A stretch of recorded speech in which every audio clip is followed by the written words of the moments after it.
Thank you both so much for joining us today. We're going to talk about the Criminal Justice Reform Bill. It's gone through the House, it's gone through the Senate, and let's kind of talk about where it is now and where it's going. So Julian, you want to start? Thank you, Sarah. It's glad to be with you. Thank you. And glad to have my colleague, Senator Will Brownsberger, who in the Senate is the chair of our Judiciary Committee, and has really been the lead thinker in the body in looking at criminal justice reform, a whole host of issues in criminal justice reform.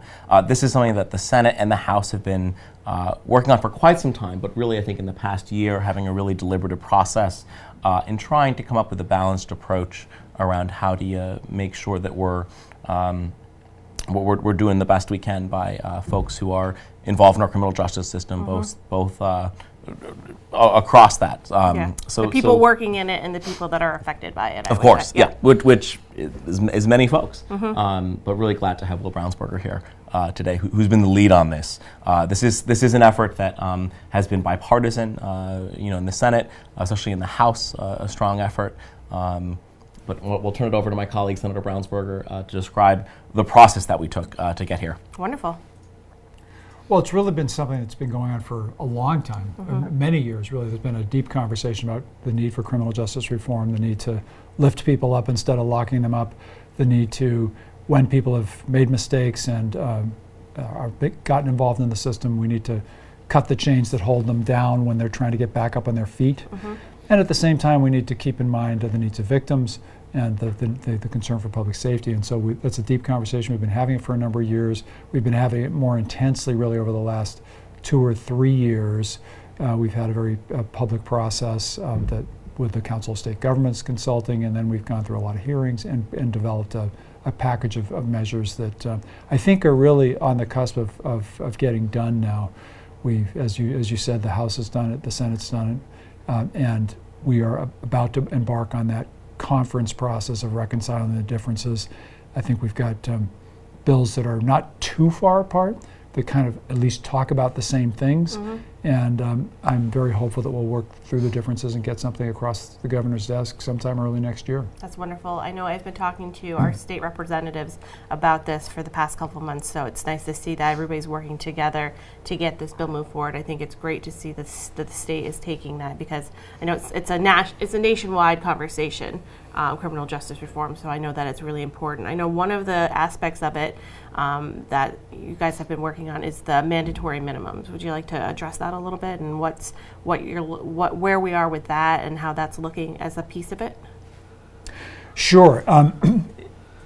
Mandatory minimums is actually one of those things that people focus on most, as you say. It's sort of the top of most people's list, both from both sides of the equation, from both sides of the conversation. I actually think of it as just one of a number of things we do in this bill that are all important. What we do in this bill is we look at the drug business as kind of on 3 levels. You've got like any other business, you've got your customers. We call them users, usually when we talk about drugs. You've got your retailers, your storefronts. We talk about dealers when we talk about drugs. And then we've got your wholesalers, your traffickers.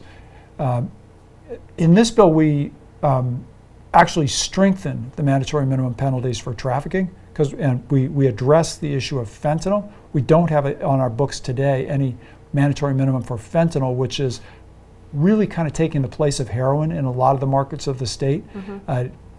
Acts a lot like heroin, but it's even more potent, and there's flavors of fentanyl that are even more potent, still carfentanil. And so we don't have mandatory minimums in place for those. We're going to treat those just the same way we treat heroin once we pass this bill, which is, in fact, we have very significant mandatory minimums for that, for trafficking in those drugs. Where we back off is for the retailers, the lower level person, seller, not the one who's just selling directly to the user, very likely to be a user themselves, or in any case, a kid with an issue that needs to be turned in a different direction, who's not gone too far into the business. And so that's where we back off on mandatory minimums in this bill. I think the opiate epidemic really has reframed how a lot of us, certainly in the legislature, also those in law enforcement, judges as well, really look at, what's the best way to really address drug abuse and folks who are participating in those systems. I think of, and I've been really made an effort to sit down with chiefs of police across Cape Cod, and one quote that really stuck with me was from the deputy chief here in Barnstable, is that, we can't lock our way out of this problem when it comes to the opioid epidemic. And so I think part of criminal justice reform has been a real reframing in how do we think about that? How do you work to make sure that more people get into treatment? And then a whole host of other issues. I think one thing that I know Senator Brownsberger has worked really carefully on is looking at bail reform. And how do we make sure that folks are just not being held because they can't scrounge together those resources. Right. On the other hand, if someone who is actually a real danger to either themselves or to someone else, then we should have processes to make sure that those folks are held. Right. So just one of a myriad of sort of issues that are there. But I think really the opioid epidemic, and here we remain having some of the highest rates of opiate overdose, both leading to death and reversal right here in Barnstable County. It's a real issue across the state, but like you said, definitely here in Barnstable County. So the next part is going to be reconciling the two versions between the House and the Senate before you bring it to the senator. And you said that they're pretty close, and you're looking for January to maybe get it to the governor. I think I said early next year. Oh, early next year. Sorry. I was a little bit softer than that. I definitely would love it to be January. Yeah. And the good thing is, I think those of us who are involved have the appetite and the availability to really work through the holidays, and we'll really get started next week. Yeah. So I'm hopeful. But that's it. There's a lot of details in this that we just really need to work through carefully. Yeah. It's partly about reconciling the differences and okay, you did this, we did that. Let's do something in between. Right. But it's also about just making sure that we get it right. That what we put on paper ultimately and put in the books is something that's going to work. It doesn't have unintended consequences. Wonderful. Well, thank you so much for all your hard work. I know this is a huge undertaking. It's something that I know hasn't been really looked at in a really long time, and I know how important it is.